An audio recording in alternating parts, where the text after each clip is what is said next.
Hey everyone, welcome to the Mark Prater podcast, where our aim is to connect our global family of churches with our executive director.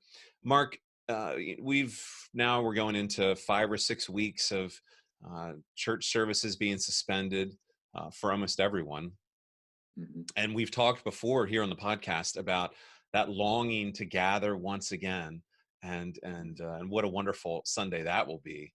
But the Amen. reality is that gathering again might look not probably won't look like just turning the switch on and all of a sudden we're all together again, except maybe in a much smaller church.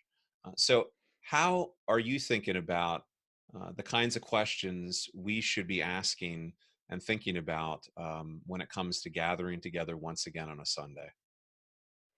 Yeah, we actually talked about that this week in a leadership team meeting that we had on Hmm. Tuesday. And before we get to the questions, Jeff Purcell had a really good thought, Hmm. stated in his typical Purcellian way. He said Yes, this: faithfulness sown now will prepare you and your church for fruitfulness in the future. And so, that's as we beautiful. think about the future, keep your eye on just being faithful now. And I think for pastors, when we don't see all of the effect of our faithful labors, uh, remaining faithful does position us for future fruitfulness. So that's the very first thought that we had, Very is encouraging. encourage our guys that way. Yeah. So, what kinds of questions are you asking on your eldership, or you would encourage us to be thinking about when it comes to what I call locally Reunion Sunday, or when we can Yeah. start actually gathering together physically again? Yeah. Reunion Sunday is a good term. I like that, by the way. Well, questions like, I think there are just a few that most guys should start, elderships should really start wrestling through. And I don't Yeah. think you have to have all the answers to those right now, but you're thinking about them and you're talking about them as elders. So when will you gather together again? Right. Is a question. How will you gather together again is a different kind of question. And are there any policies you're going to have to put in place when you gather, especially to protect those who may be more vulnerable? Yeah. So, any suggestions as you've thought through this and actually talk with your uh, team locally, the eldership that you're a part of?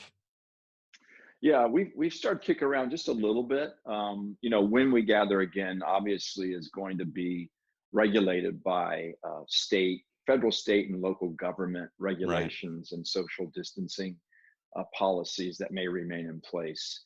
So I don't think though that the government wants to prolong it too long. There's going to be Hopefully not. debate on right.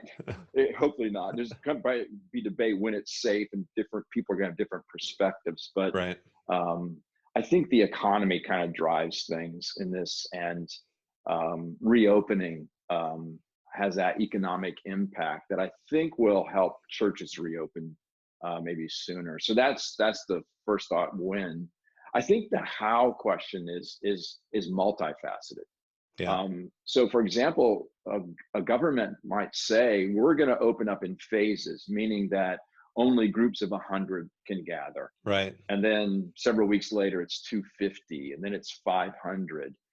So churches have to think through at what point do you reach a critical mass that you feel like you can gather together again, depending on Yeah. the size of your church. And if you're a church of 500 and only 250 can meet, would you do two services, for example? Yeah. And then even navigating through what that means, because you would need to bring some direction so that not everybody comes to the first service and sort of uh, messes with it with how you're trying to organize that way. I mean, it could be that for smaller churches, this wonderfully one advantage of being a smaller church under 100 could be that more easily uh, those churches will be able to gather together again. So the ability Yeah. to do that would be a blessing. Yeah. How big's your church, Ben? We probably are about on a Sunday, we average around 330, 340. Okay. So philosophically, if you thought about doing more than one service, what would you do if the Pennsylvania governor said only groups of 100 can gather? What would you do in that case? Yeah. Well, it would be challenging to just say, well, then we're going to do 4 services because of the direction needed. We haven't thought this through completely. We need to do this as well. But at the very least, I would anticipate we would start having our community groups gather together again, potentially on a Sunday, and Mm, continue we've been doing live stream already before all of this, and potentially yeah. having at least community groups start being together again, worshiping Hmm. together, watching the live stream, singing together, and that sort of thing. So, but that's a great question that we're thinking through as well. Yeah. I think the other thing is when you are able to gather, how are you going to protect those who may be Yeah, more vulnerable to infection? They've got health risk related issues. They maybe they're in the older category. right. So what procedures are you going to put in place to make them comfortable to come to church? That's, I think, a separate question, but one we have to Sure. wrestle through. Absolutely. And that's all, everybody has different kinds of spaces and capacity in there where they gather and all those things. So, really Right. important practical questions for us to be thinking about. Do you have anything Yeah. else you wanted to add to that conversation? I just think that we've got a couple of thoughts would be we got to realize that the people in our churches are probably going to have different comfort levels about gathering together again. I think they're going to be excited. I think on Yeah. that day, as we talked about in a previous podcast, our churches are going to explode with joy. Yeah. Um, but there's still going to be some apprehension maybe that some may have. So we just have to be aware of that in Yeah. pastoring people. I think the other thing is with these questions, I don't think we have to have all the answers right now. Yeah.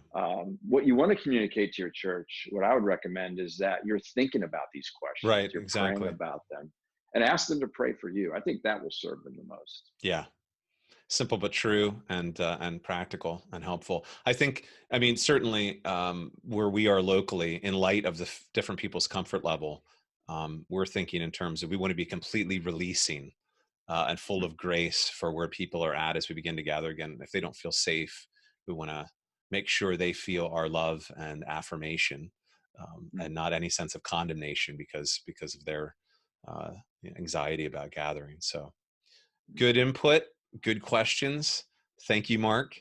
And Yeah. thank all of you who have watched this podcast. And we look forward to seeing you here again very soon, right here. Thank you for watching. If you have questions or comments, Mark would love to hear from you. For more videos like this, hit subscribe on YouTube or by email at markkprater.com.